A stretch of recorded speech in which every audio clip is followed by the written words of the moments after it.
Hello friends, आप सभी का स्वागत है आपके अपने YouTube channel Shri Shiv online classes के ऑनलाइन पोर्टल पर। मैं सुनील कुमार, इलेक्ट्रिकल डिपार्टमेंट से। तो बच्चों, पिछली क्लास में हमने डिस्कस किया था सीरीज कनेक्शन ऑफ रेजिस्टेंस के कनेक्शन के बारे में कंप्लीट जानकारी उसमें ली थी। तो उसके बाद हमारा पेंडिंग रह गया था parallel connection, combined connection, voltage division rule और करंट डिवीजन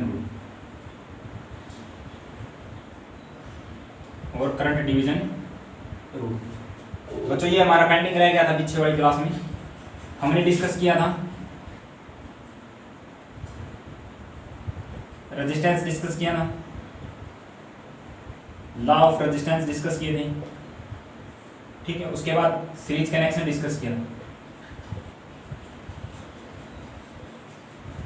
उसके बाद हमने रेजिस्टेंस के कुछ नियम पढ़े थे, 2-3। क्या पढ़े थे? नियम। रेजिस्टेंस किस प्रकार इंक्रीज होगा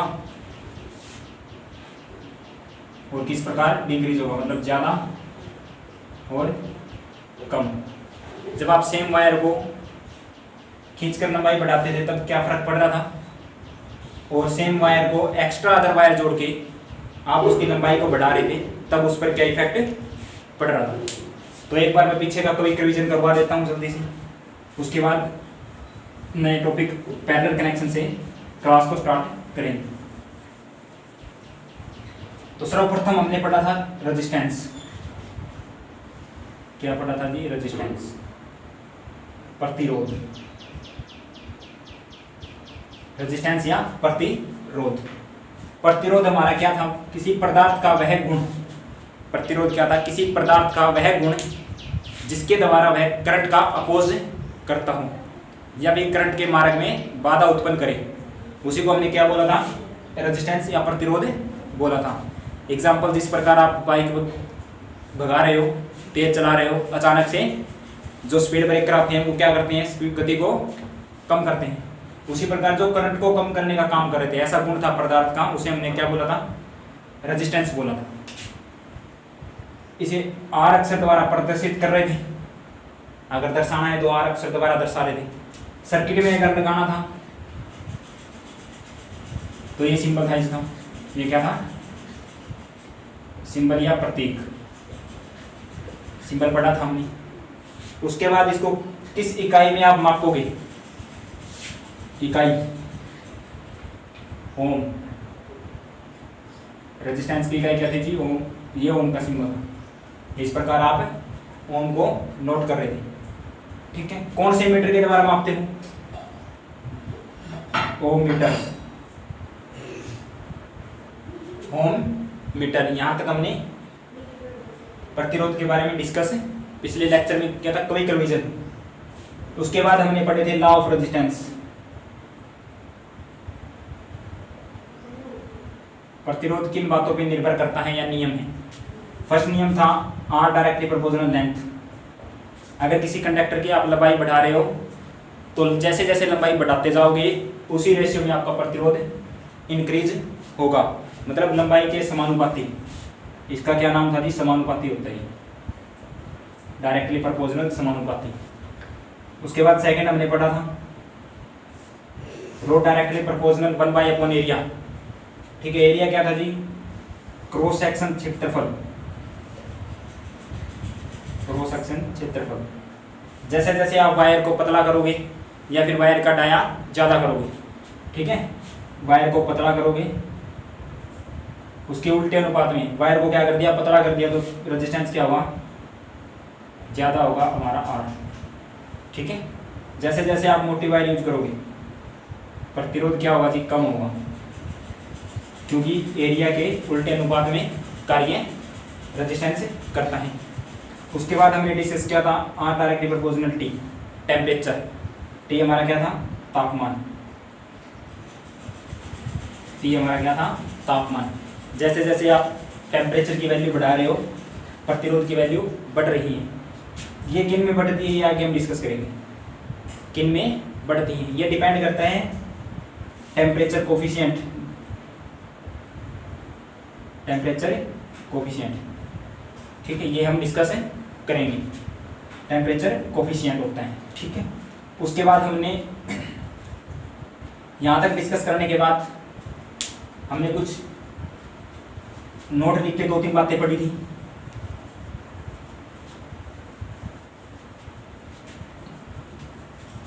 उसमें हमने पढ़ा था किसी वायर या तार को खींचकर बढ़ाया गई लंबाई, खींचकर किसी वायर या तार को खींचकर उसकी लंबाई बढ़ा दी गई, लंबाई क्या कर दी, बढ़ा दी गई, ठीक है, लंबाई बढ़ा दी गई। मान लो n गुना बढ़ा दी गई भाई, n गुना लंबाई बढ़ा दी गई। अब उसका पूछा था R बराबर न्यू प्रतिरोध कितना होगा, R न्यू, तो नया प्रतिरोध उसका किसके अनुपात में बढ़ेगा या किस रेशियो से बढ़ेगा। उसमें हमने पढ़ा था R न्यू बराबर n square into R old, n square into R old. खींचकर जितनी लंबाई बढ़ा रहे हो, 2 गुना कर रहे हो, 3 गुना कर रहे हो, 4 गुना, तो जितने गुना कर रहे हो उसका स्क्वायर के रेशियो में आपका वैल्यू बढ़ेगी। जैसे सपोज n बराबर हमने बढ़ा दिया 2 गुना, ठीक है, तो 2 का स्क्वायर 4 गुना आर ओल्ड, तो देखो पहले कुछ था उसको 4 से गुना कर दिया तो कितने गुना बढ़ गया, 4 गुना, मतलब 2 गुना बढ़ा रहे थे तो 4 गुना बढ़ेगा। अगर 3 गुना लंबाई बढ़ा देते हो किसके द्वारा खींचकर, तो 3 का स्क्वायर 9, तो आपका प्रतिरोध की वैल्यू 9 गुना इंक्रीज होगी। ये हमने डिस्कस किया था। उसके अलावा किसी एक्स्ट्रा वायर के द्वारा, किसी एक्स्ट्रा वायर के द्वारा लंबाई बढ़ाना, तब हमने डिस्कस किया था आर न्यू बराबर n into R old, n into R old, ठीक है। n इंटू आर ओल्ड का मतलब जितनी गुना आप लंबाई बढ़ा रहे हो, 2 गुना बढ़ाया तो रेजिस्टेंस 2 गुना, 3 गुना बढ़ाया तो 3 गुना, n बराबर होगा लंबाई जितनी आपने इंक्रीज की है, n किसके बराबर है, जितनी आप लंबाई इंक्रीज करोगे उसके बराबर। चलो यहाँ तक हमने डिस्कस किया था। उसके बाद डिस्कस किया था हमने सीरीज कनेक्शन ऑफ रेजिस्टेंस, जो हमारे प्रतिरोध थे उनको हमने सीरीज में किस प्रकार जोड़ते हैं, किस प्रकार उनकी वैल्यू फाइंड आउट करेंगे।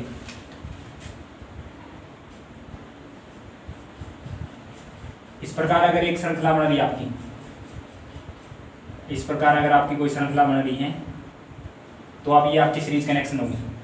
यहाँ से मैं वोल्टेज इनपुट दे रहा हूँ, ठीक है, यहाँ से फेज या न्यूट्रल एसी इनपुट है, ठीक है।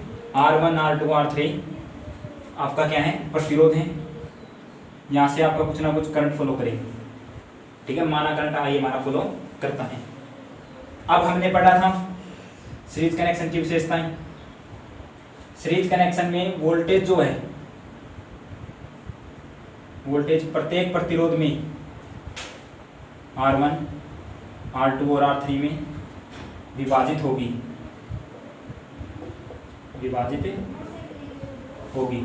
जो हमारा R1 R2 R3 है उसकी कैपेसिटी के अनुसार उसकी वोल्टेज डिवाइडेशन हो जाएगी। सपोज करो यहाँ से आपने 210 वोल्टेज दी, ठीक है, कितनी दी है, 210, तो यहाँ भी हो सकता है 50 पहुँचे, यहाँ के पास 60 पहुँचे, इसके पास 100 वोल्ट, तो ऐसे डिवाइडेशन होगा, ठीक है। जो टोटल वोल्टेज है वो इन तीनों के पास डिवाइडेड हो जाएगी। सेकंड हमने पढ़ा था करंट समान रहेगा, करंट समान रहेगा। आप यहाँ एम्पीयर मीटर लगा के चेक करो, 5 एम्पीयर करंट है तो यहाँ भी 5 एम्पीयर है, इसके पास भी 5 एम्पीयर, इसके पास भी 5 एम्पीयर होगा। उसके बाद हमने पढ़ा था RT निकालने का फार्मूला, ब्रांच का टोटल सर्किट टोटल रेजिस्टेंस कितना होगा, सर्किट का टोटल रेजिस्टेंस कितना होगा। फॉर्मूला बनाया था R1 plus R2 plus R3, ये हमने फॉर्मूले बनाए थे डायरेक्ट जोड़ते जाने के बाद। जैसे जैसे हम R1 R2 R3 R4 Rn तक जोड़ते जाएंगे, डायरेक्ट उनको जोड़ दो, टोटल फॉर्मूला RT बराबर R1 R2 R3, ठीक है, इन तीनों को ऐड करके हमने निकाला था। तो ये था आपका पीछे का जो क्लास में हुआ था उसका निचोड़, फाइनल जो ऑल ओवर रिजल्ट है ये निकल के आया। अब हम डिस्कस करते हैं आज की क्लास के लिए पैरेलल कनेक्शन।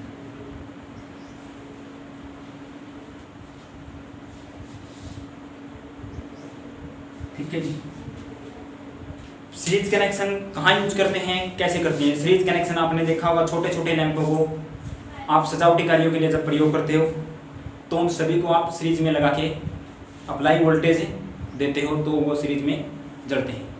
लेकिन जो पैरेलल कनेक्शन होते हैं लगभग घरेलू वायरिंग जितनी है पैरेलल में होगी, क्योंकि हमें वोल्टेज चाहिए, प्रकाश चाहिए। तो पैरेलल कनेक्शन हो गए, इंडस्ट्रियल एरिया होंगे, सजावटी कार्यों के लिए सीरीज कनेक्शन। अन्यथा आपको फुल संपूर्ण प्रकाश चाहिए तो आप कौन से कनेक्शन करोगे, पैरेलल कनेक्शन। चलिए पैरेलल कनेक्शन के बारे में डिस्कस। सर्वप्रथम मैं डायग्राम बना देता हूँ, उसके बाद आपको आसानी से समझ में आएगा।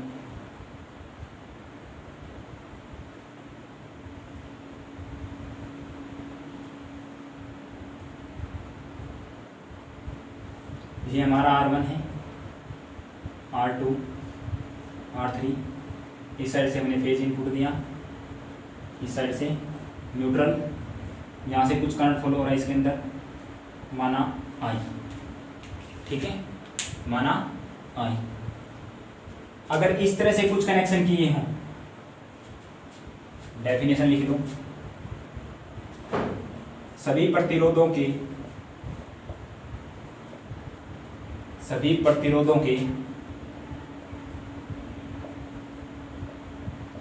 एक एक सिरा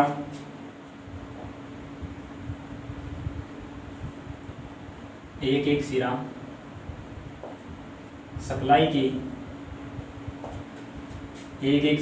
के एक वायर के साथ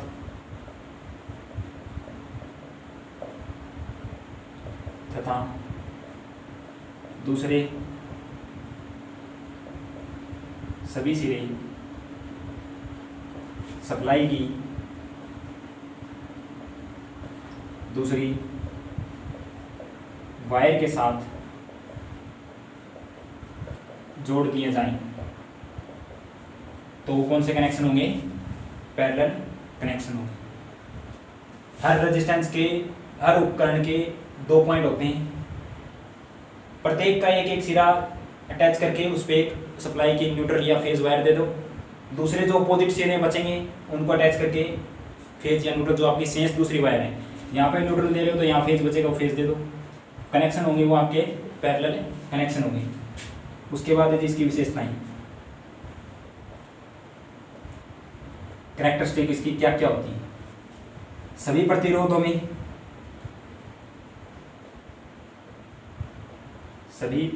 में वोल्टेज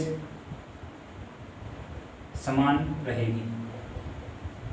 R1, R2, R3 में जितनी वोल्टेज आप इनपुट में दे रहे हो, 100 वोल्ट इनपुट में दे रहे हो तो इसके पास भी 100 वोल्ट, इसके पास भी 100 वोल्ट, इसके पास भी 100 वोल्ट पहुंचेगी।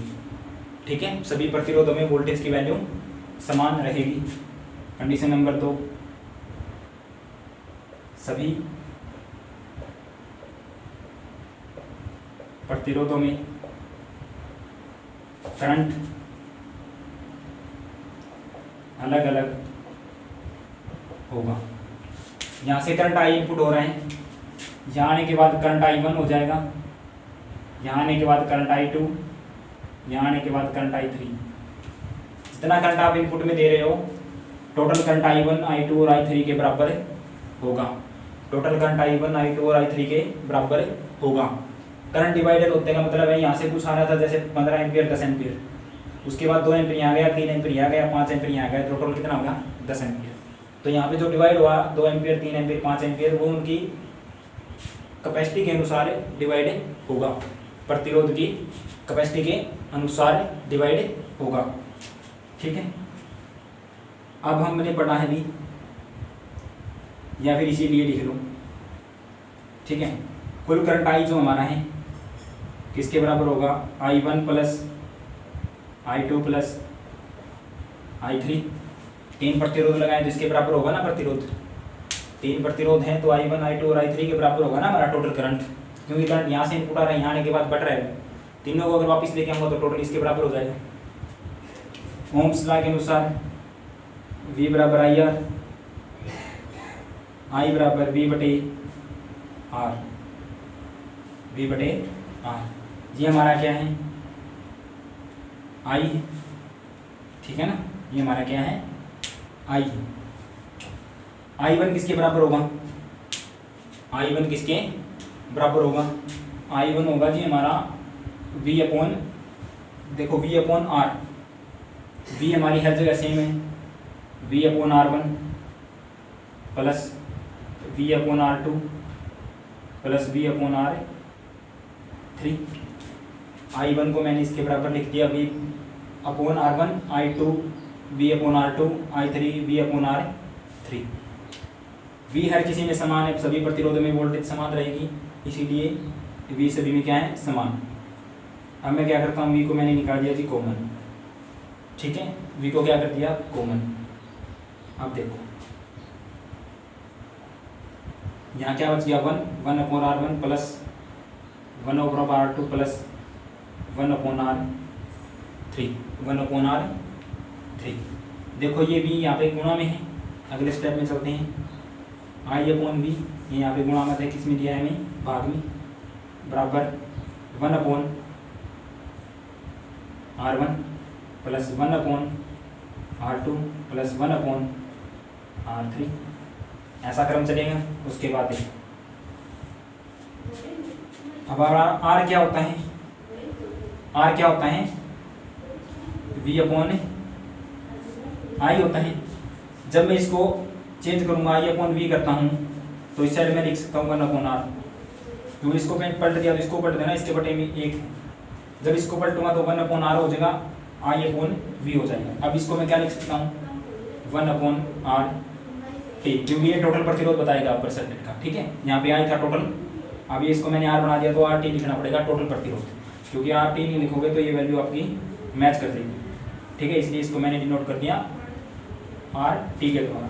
अब किसके बराबर होगा ये, 1 upon R1 plus 1 upon R2 plus 1 upon R3।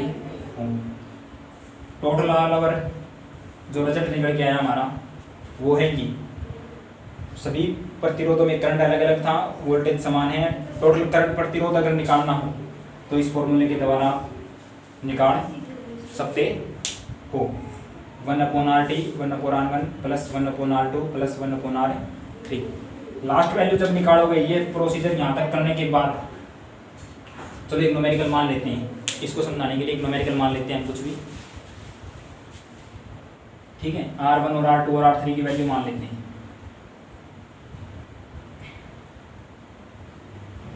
ठीक है, हमारा ये है, ठीक है। इसकी वैल्यू है 100, इसकी वैल्यू 50 है, इसकी वैल्यू 20 होंगी।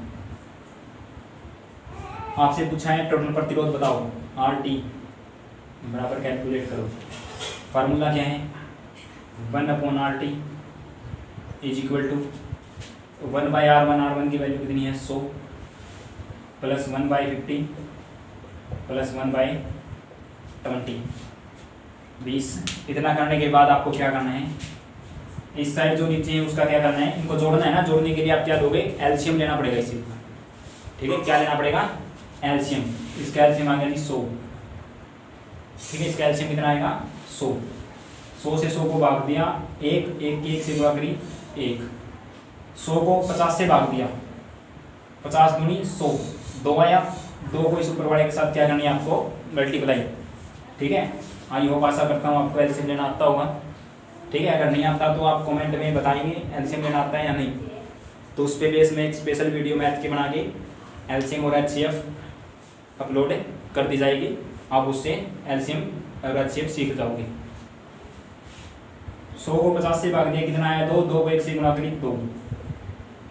20 को 100 को 20 से भाग दिया, कितना आया 20 पंजे 100, 5, 5 के 1 से गुणा करी 5। अब आप इनको जोड़ दो ऊपर वालों, 5 और 3 8, 8 बटे 100, ये क्या था 1 अपॉन RT। अब देखो अपने को RT निकालना है, RT निकालने के लिए मैं करूँगा RT अपॉन 1, ठीक है। इसको पलट दिया, अब इसको भी पलट दो, 100 अपॉन 8, ठीक है। अब 100 को 8 से भाग दो, 12 × 96, ठीक है। कितने बच गए? 4 पॉइंट, 12 × 5 = 40, 12.5 ओम। टोटल प्रतिरोध जो आपका हो क्या होगा? 12.5 ओम की रुकावटें डाल रहा है टोटल प्रतिरोध। अब इस प्रतिरोध से एक क्वेश्चन जबरदस्त बन के आया, देखो क्या बना।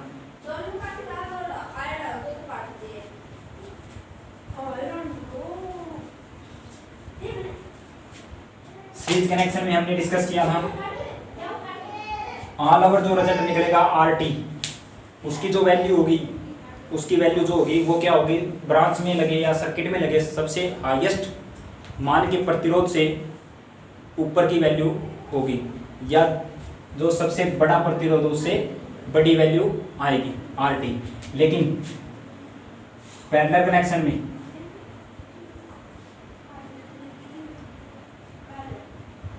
RT जो होगा, RT बराबर किसके बराबर होगा? सबसे छोटे प्रतिरोध की वैल्यू से कम, सबसे छोटे मान की प्रतिरोध के मान से कम। RT जो निकल के आना चाहिए आपका, सबसे छोटा इनमें कौन सा है? 100, 50 और 20, 20 वाला छोटा है। 20 से छोटे वाला जो ऑप्शन है ना, 20 से छोटे वाला ऑप्शन है, वो ऑप्शन आपके आने चाहिए। अगर ऑप्शन में 3, 4, 20 से छोटे दे रखे हैं तो आपको कैलकुलेट करने की आवश्यकता है। अगर ऑप्शन में एक ही ऑप्शन ऐसा है जिसमें 20 से छोटा एक ही दिया है, बाकी 20 से बड़े हैं, तो आप बिना देखे 20 से छोटे वाले को क्लिक करो, आपका आंसर सही होगा, आपका आंसर सही होगा। चलिए बच्चों,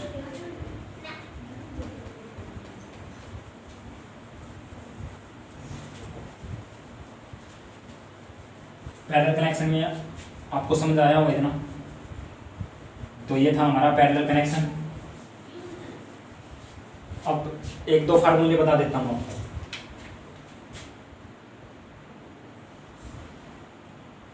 पैरेलल कनेक्शन के लिए जब कभी भी, फर्स्ट लिख लो, जब कभी भी समान मान की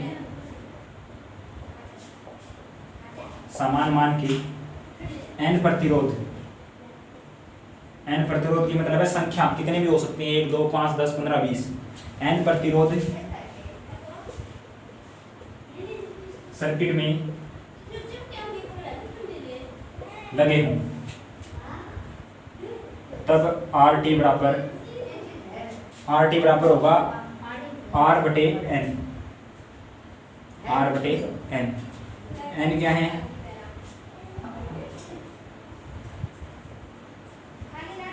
प्रतिरोधों की संख्या। n क्या है? प्रतिरोधों की संख्या। R बराबर है एक प्रतिरोध का मान, फॉर एग्जाम्पल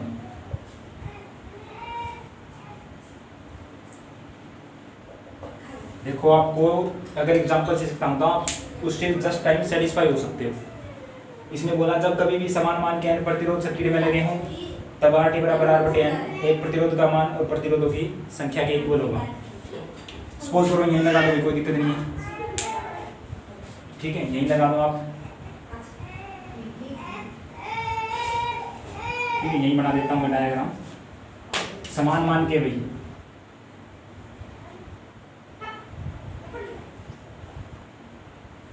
ये 60 ओम का है, ये भी 60 ओम है, ये भी 60 ओम है। इस प्रकार यहाँ से सप्लाई दे रही है, इस प्रकार यहाँ से फेज, यहाँ से न्यूट्रल आप दे रही हो, ठीक है जी। अब आपको डायरेक्ट फॉर्मूला बताया था R/N, इससे पहले आप मान निकालो।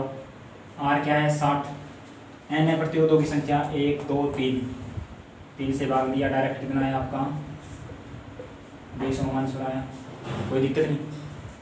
सेटिस्फाई करने के लिए हमें पता है फॉर्मूला था 1/RT, फॉर्मूला था ना 1/RT, 1/R1 plus 1/R2 plus 1/R3।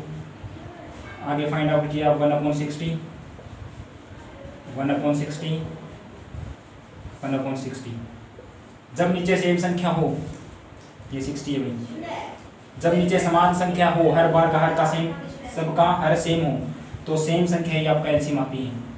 60 को 60 से भाग दिया, कितना आया? 1, 1 की 1 सिग्मा 1 प्लस 60 को फिर 60 से भाग दिया, कितना आया? 1, 1 की 1 सिग्मा 1, 60 को 60 से भाग दिया, कितना आया? 1, 1 की 1 सिग्मा 1। ये हमारा क्या है? 1/RT। RT निकालना है, RT अपॉन 1, 60 अपॉन 1, 2, 3, यहाँ से भाग दे रहे हो, आंसर आ रहा है आपका 20। मतलब आंसर सेटिस्फाई है, फॉर्मूला सही है। ठीक है, समान मान के प्रतिरोध के लिए R/N, एक प्रतिरोध का मान R है, N क्या प्रतिरोधों की संख्या 60/3 20 ओम। Answer is right. चलो अगली बात, दूसरी बात, जब कभी भी दो प्रतिरोध समांतर में लगे हों, जब कभी भी दो प्रतिरोध आपके समानांतर में लगे हैं, ठीक है, समानांतर में वैल्यू कम ज़्यादा कुछ भी हो सकती है, ठीक है, इस फॉर्मूले में कोई दिक्कत नहीं है, वैल्यू कम ज़्यादा कुछ भी हो, तब RT बराबर होगा R1 R2, R1 गुणा R2, R1 प्लस R2, ठीक है, R1 गुणा R2, R1 प्लस R2। देखो जी, R1 गुणा R2 कितना है? 60 गुणा, अब दो प्रतिरोध लगे हैं ना, N 2, अब आपकी वैल्यू आनी चाहिए 60/2 30 ओम, क्योंकि R/N के द्वारा 30 ओम आ रहा है ना, दो प्रतिरोध है। इसमें देखो R1 R2 की गुणा R1 प्लस R2 की वैल्यू भी करो आप, 60 और 60 120, 60 और 60 120, 1 0 से 1 0, 6 दूनी 12, 2 से 60 पे काट दो 30, आंसर कितना आ रहा है आपका? 30 ओम। ये आपको पता चल गया, जब वैल्यू सेम थी 30 था, अब भी सेम है, वैल्यू चेंज करने के बाद भी आंसर आपका सही आएगा। ये सेटिस्फाई करने के लिए जल्दी हो गया, अगर वैल्यू अलग हो तब भी आप ये फॉर्मूला लगा सकते हो, अवेलेबल रहेगा आपके लिए, ठीक है। चलिए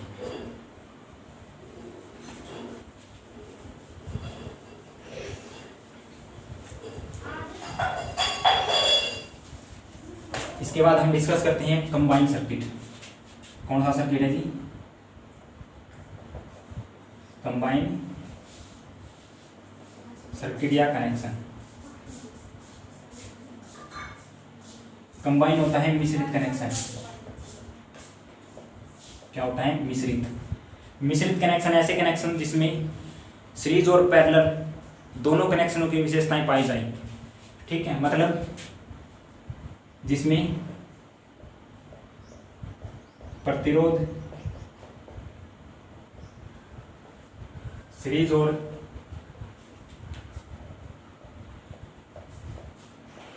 पैरेलल दोनों की तरह लगे हों। सर्किट डायग्राम बना देते हैं, आसानी से समझ में आएगा।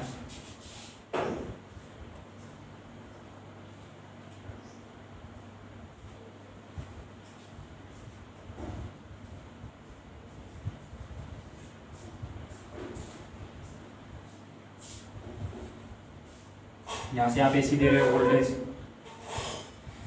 ये R1 R2 R3 R4। अगर इस तरह का कनेक्शन है, देखो इन दोनों के सिरे एक साथ अटैच है, पैरेलल कनेक्शन, ये इसके साथ सीरीज में, ये R4 R2 और R3 के साथ सीरीज में लगी है। इस तरह की कंडीशन के लिए आपको सबसे पहले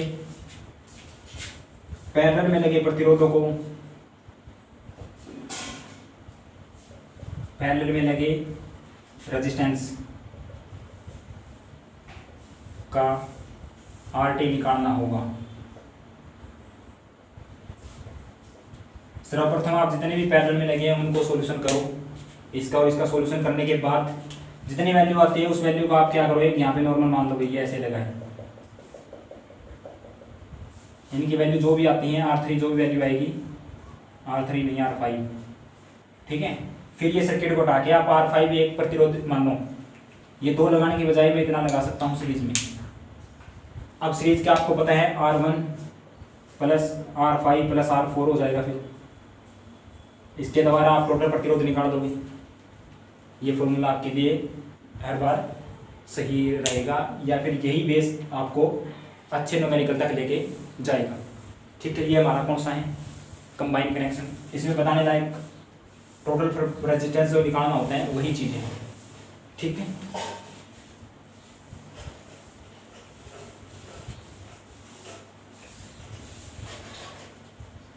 हमने पैरेलल डिस्कस कर लिया, पैरेलल कनेक्शन, और कंबाइन कनेक्शन डिस्कस कर लिया है। उसके बाद हम डिस्कस करते हैं वोल्टेज डिवीजन रूल।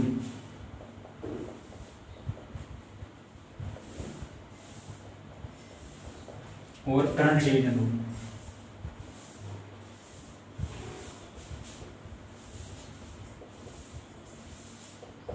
ठीक है, वोल्टेज डिवीजन रूल और करंट डिवीजन रूल। वोल्टेज किस में डिवाइड हो रही है, सीरीज कनेक्शन।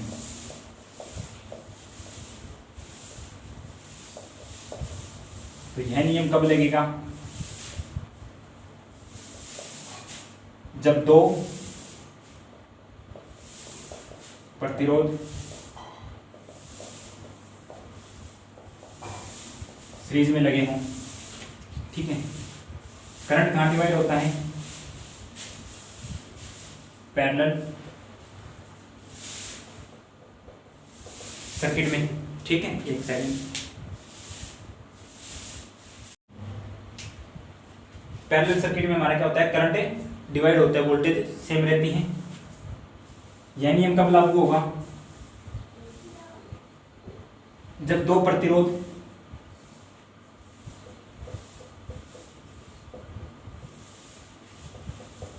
पैरेलल में लगे हों।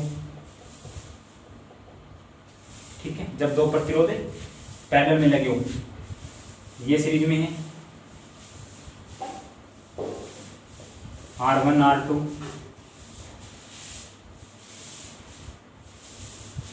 ठीक है, ये हमारे पैरेलल में है R1 R2।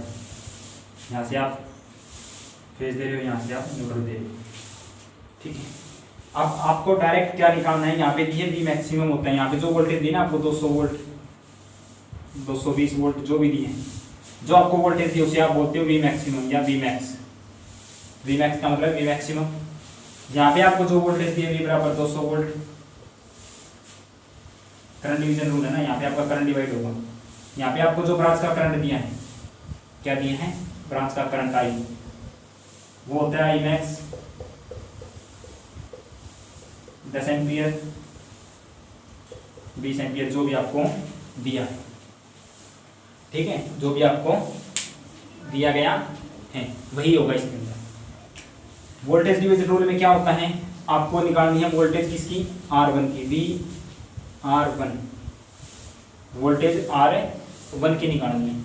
किसकी निकालनी है, R1 की निकालनी है। इसकी वोल्टेज अगर निकालनी है ना आपको, तो क्या करोगे,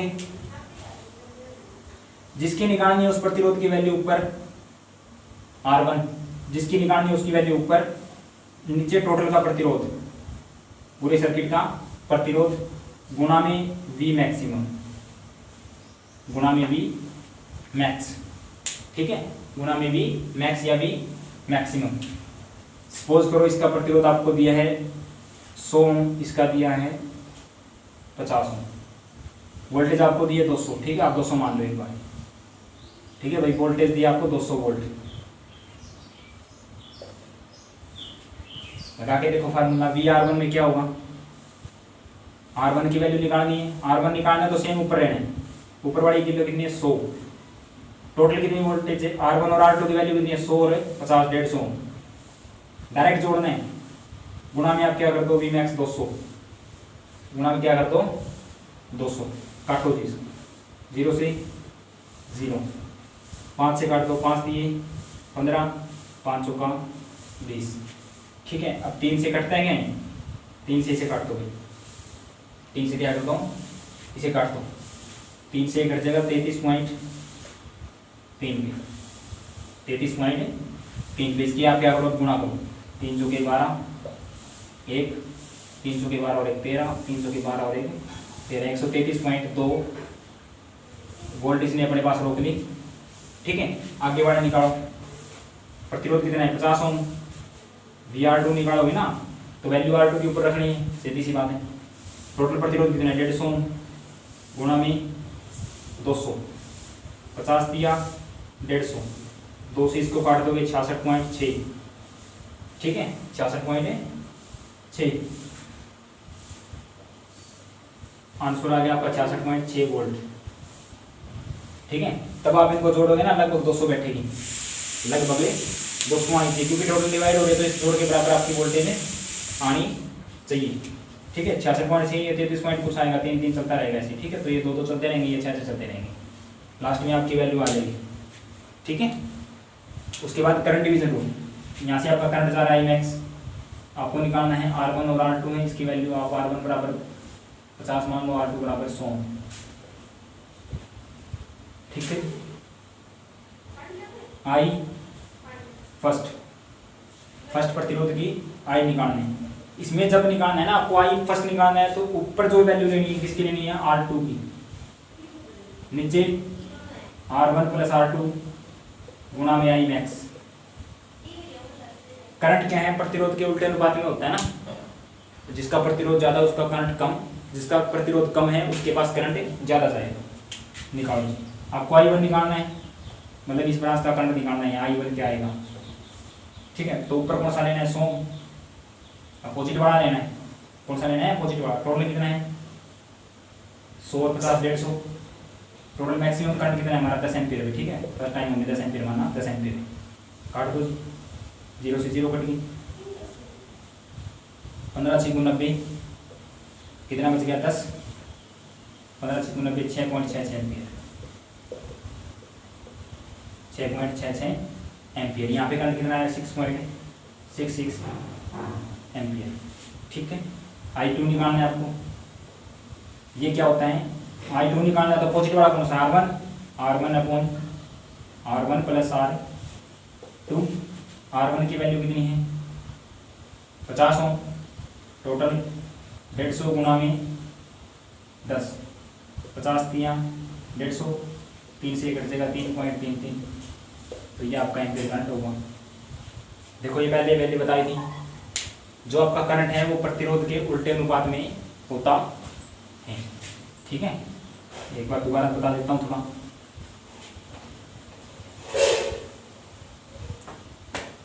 जो आपका क्या है करंट I बराबर होता है V अपॉन R। ठीक है, V अपॉन R। जैसे जैसे R की वैल्यू आप इंक्रीज कर रहे हो करंट की वैल्यू डिक्रीज होगी, करंट जो R ज़्यादा करंट कम। ठीक है, I बराबर V अपॉन R, R कम होगा उसके पास क्या जाएगी करंट ज़्यादा, मतलब बढ़ेगा। ठीक है ना, सेम कंडीशन है, R2 की वैल्यू ज़्यादा थी, करंट की वैल्यू कितनी आई थी 3.33 एम्पीयर। देखो R1 की वैल्यू 50 थी, करंट की वैल्यू कितनी है 6.66 एम्पीयर। क्योंकि करंट एक अपना आसान रास्ता चलने के लिए ढूंढता है, यहाँ पे इसको रुकावट कम है, यहाँ पे रुकावट ज़्यादा है, तो इस साइड ज़्यादा फॉलो करेगा। ठीक है, करंट है आसानी से निकलने का रास्ता ढूंढता है, या सुगमता से निकलने का रास्ता ढूंढता है, इसलिए आपका यहाँ पे ये सही है। ठीक है, उसके बाद चलो एक दो न्यूमेरिकल करवा देते हैं आपको।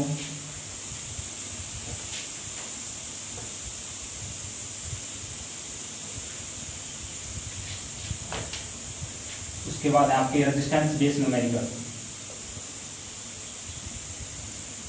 Resistance base numerical.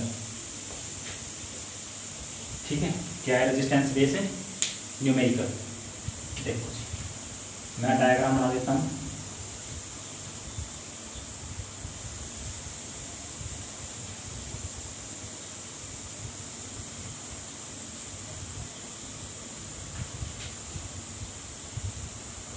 यहाँ से इस इनपुट दिए। ठीक है, इसकी वैल्यू है 20 ओम, इसकी वैल्यू 20 ओम, इसकी वैल्यू 40 ओम, इसकी वैल्यू 60 ओम। ठीक है। फाइंड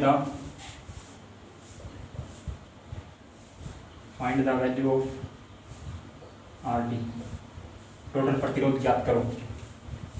देखो ये कैसा सर्किट है, कंबाइन सर्किट है। कैसा सर्किट है, कंबाइन। सर्वप्रथम मैंने बताया था कंबाइन सर्किट के लिए आप क्या करो, जो पैरेलल में है उनको सॉल्यूशन करो। अब इस 40 के पैरेलल में 20 और 20 के 2 हैं, तो आपको इन दोनों को एक बनाना होगा। इन दोनों को एक बनाने के लिए मैं क्या करा, सीरीज का फॉर्मूला लगाया R1 प्लस R2। कौन सा फार्मूला लगाया जी, R1 प्लस R2, 20 प्लस 20 बराबर 40 ओम। अब मेरा ब्रांच का प्रतिरोध हो गया ऐसे, ये 40 ओम है, ये ऐसे हैं, ये ऐसे, ये 60 ओम है, ये फिर 40 ओम है। यहाँ से आप सप्लाई दे रहे हो, ठीक है। सेम कंडीशन है ना, कैसा बना लो सर्किट को। अब 40-40 के कैसे हो गई थी, पैरेलल में। फॉर्मूला कौन सा था हमारा, R/N। दो प्रतिरोध सेम वैल्यू हैं, 40/2 टोटल प्रतिरोध 20 ओम, कोई दिक्कत नहीं। इन दोनों को काट के मैं क्या लिख सकता हूँ, यहाँ 20 ओम लिख दिया, यहाँ पे 60 ओम का विद्यमान है। ये दोनों किस तरह होंगे,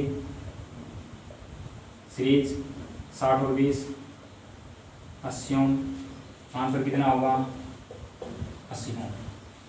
ठीक है, हमारे तीनों फार्मूले यूज हुए, इसमें R/N भी यूज हुआ, सीरीज का यूज हुआ, पैरेलल का यूज हुआ, उसके बाद दोबारा सीरीज का यूज हुआ। ठीक है, अगर ऐसे ही क्वेश्चन और आपको करने हो तो कमेंट बॉक्स में ज़रूर रिप्लाई करना, कमेंट करना, ताकि मैं उनको देख के आपकी इच्छा के अनुसार अगली वीडियो अपलोड कर सकूं। आज की वीडियो में हम इतना ही कवर करेंगे। आज की क्लास का यहीं समापन करते हैं।